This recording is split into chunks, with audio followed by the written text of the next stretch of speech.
Welcome to the statement of cash flows. We're going to do the indirect method on this one.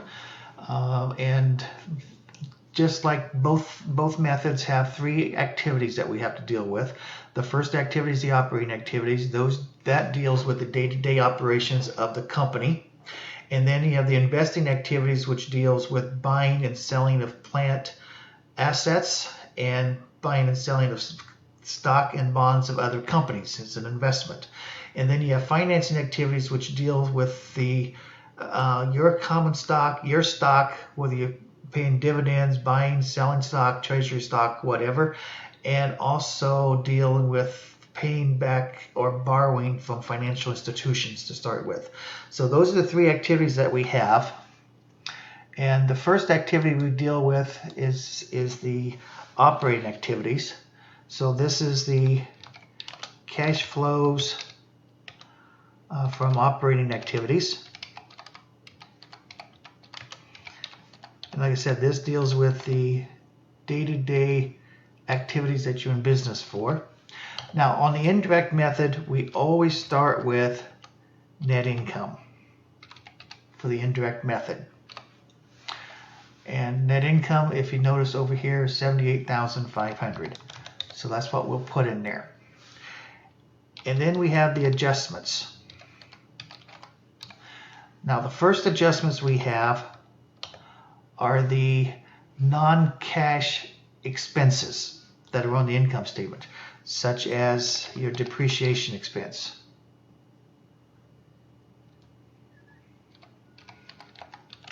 Because that's an expense that reduces income, but it does not reduce the cash flow. So that's $25,000. We also have patent amortization expense. And instead of typing it out, I'm just going to do it this way. And that one is for $3,200. Okay. So those are you'd also could have any other type of amortization expense of intangibles, whether it's patents, copyrights, whatever it may be. Amortization of natural resources. So it's any kind of expense, loss on sale of assets would be subtracted off. If you had a gain on sale of an asset, that would be added on. The loss on sale of an asset would be added on because that reduces income, but you didn't pay him cash out to take it. A gain on sale of an asset would be subtracted off because, again, that increases your income, but you didn't receive cash for the gain. Okay. Then the other expenses we have would be the increase in accounts receivable. I don't want that bolded. Okay. Now, if accounts receivables go up, that means your cash intake went down. Okay? Because accounts receivables go up because they didn't pay. So that's why that is a minus. Increase in accounts receivable. Let's see. Then we also have a decrease in the salaries expense.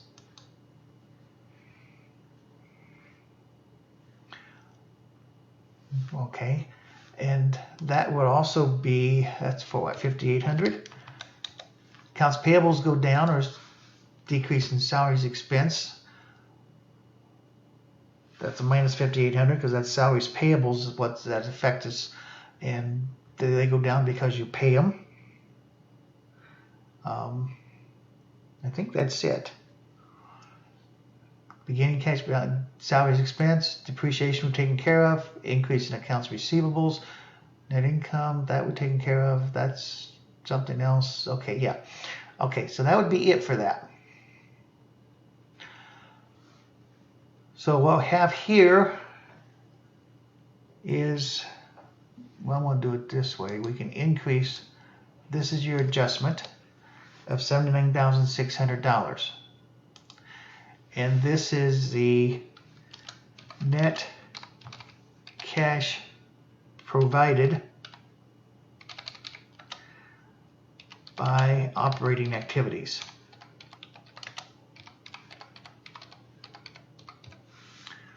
It's $79,600. Okay. The next activity we have is the cash flows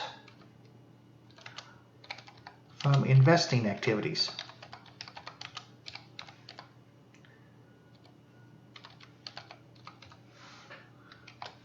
Okay, like I said, the investing activities deal with plant and equipment and with buying and selling of other companies' stocks and bonds. So the first one we'd have here would be payment for the purchase of equipment. Okay, I'll put that one in here. And that was for minus $52,800. Now, we only want the cash payment for this stuff. And we also have the payment for the purchase of land.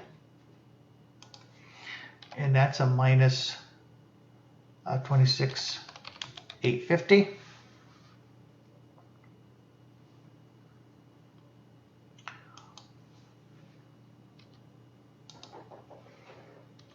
And I'll have to change that as soon as I get this one in here, because that one should be a minus. I hit equal and it should be a minus. Okay.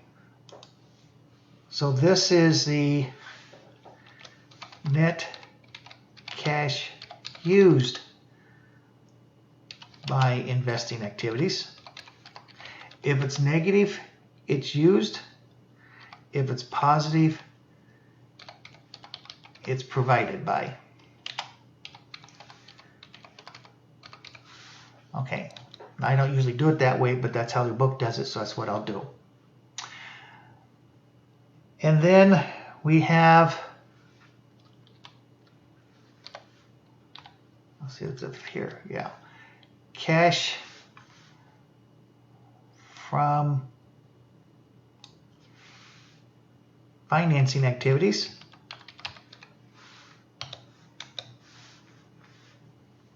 Okay. Cash flows from financing activities. Oops. And there we go.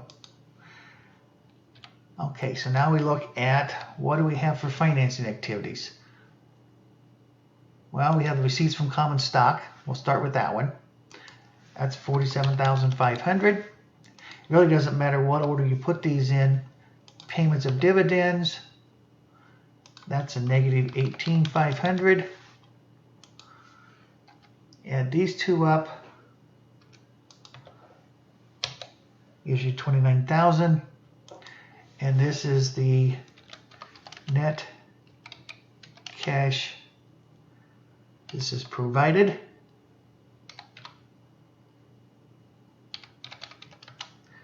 by financing activities.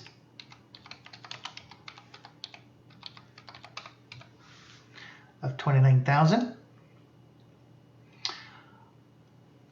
And then we add these three up, and that should give me my net increase in cash. And then I have cash, for this case, October 1st.